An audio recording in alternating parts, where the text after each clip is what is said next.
മറ്റു വാർത്തകൾ നോക്കാം. ശബരിമല സ്വർണ്ണക്കൊള്ളയിൽ അന്വേഷണ പുരോഗതി റിപ്പോർട്ട് ഇന്ന് SIT ഹൈക്കോടതിയിൽ സമർപ്പിക്കും. പുതിയ കണ്ടെത്തലുകളും അറസ്റ്റുകളുടെ വിശദാംശങ്ങളും SIT കോടതിയെ അറിയിക്കും.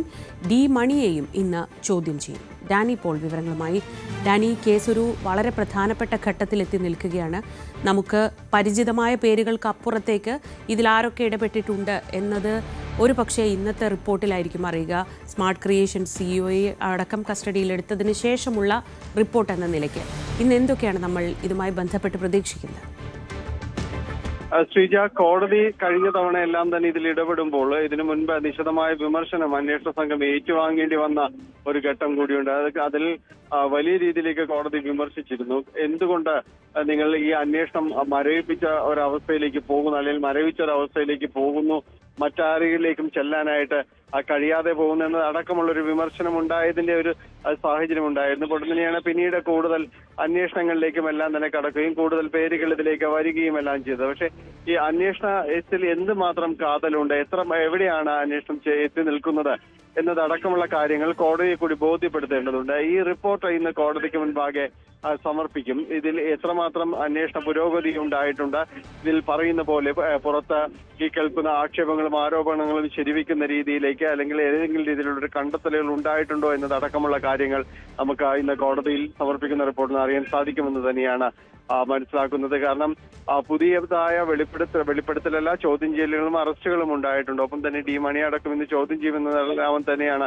പ്രതീക്ഷിക്കുന്നത്. അപ്പോൾ ഇതെല്ലാം ഈ കേസുമായി ബന്ധപ്പെട്ടുകൊണ്ട് നിർണായകമാണ്. രാഷ്ട്രീയ ഇടപെടലിൽ കൂടുതൽ ആളുകൾ ഈ ബോർഡുമായി ബന്ധപ്പെട്ട്, ദേവസ്വം ബോർഡുമായി ബന്ധപ്പെട്ട് മറ്റാരെങ്കിലും കൂടുതൽ ഇടപെടലുകൾ ഉണ്ടായിട്ടുണ്ടോ, എന്തൊക്കെയാണ് പുതിയ കണ്ടെത്തലുകൾ, മാത്രവുമല്ല ഈ അറസ്റ്റ് രേഖപ്പെടുത്തിയവർ അവരേതെല്ലാം രീതിയിൽ ഇതുമായി ബന്ധപ്പെട്ടുകൊണ്ട് ഇടപെട്ടിരുന്നു, പോറ്റിയും മറ്റ് ആളുകളുമായിട്ട് ഇതിൽ ആസൂത്രിതമായ ഒരു ഗൂഢാലോചന വലിയ രീതിയിൽ തന്നെ നടന്നിട്ടുണ്ട് എന്ന കാര്യം സുവ്യക്തമായിട്ടുണ്ട്. അപ്പോൾ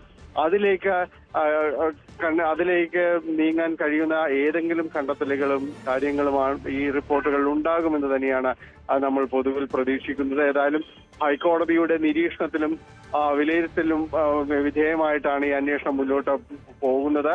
അതുകൊണ്ട് തന്നെ ഈ കണ്ടെത്തലുകൾ കോടതിക്ക് മുന്നിലേക്ക് എത്തുമ്പോൾ വളരെ പ്രധാനമുള്ളതാണ്. അത് മാത്രവുമല്ല, കോടതി അതിൽ എങ്ങനെയാണ് കണക്കിലെടുക്കുന്നത്, കോടതിയുടെ നിരീക്ഷണം അതിൽ എന്താണ് എന്നതെല്ലാം ഈ അന്വേഷണ സംഘത്തിന്റെ നിലനിൽപ്പിനെ പോലും ബാധിക്കുന്നതാണ്. ശ്രീജ, ശരി.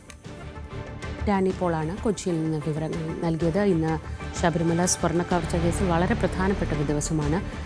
കഴിഞ്ഞ തവണ കോടതി ഈ കേസ് പരിഗണിച്ചപ്പോൾ വലിയ രീതിയിലുള്ള വിമർശനങ്ങൾ, ഈ കേസ് ശരിയായ രീതിയിലല്ല പോകുന്നത് എന്ന ആശങ്കയടക്കം കോടതി പ്രകടിപ്പിച്ചിരുന്നു. അതിനുശേഷമുള്ള റിപ്പോർട്ട് SITക്ക് എന്തെങ്കിലും താല്പര്യങ്ങളുണ്ടോ എന്നടക്കം ചോദിച്ചിരുന്നു. ആ ഘട്ടത്തിൽ ഇന്നത്തെ ഇടക്കാല റിപ്പോർട്ടിൽ എന്തൊക്കെയാണ് വിവരങ്ങൾ ഉണ്ടാവുക, കോടതി എങ്ങനെയാണ് അതിനെ വിലയിരുത്തുക എന്നത് നമുക്ക് ആകാംക്ഷയോടെ നോക്കാം.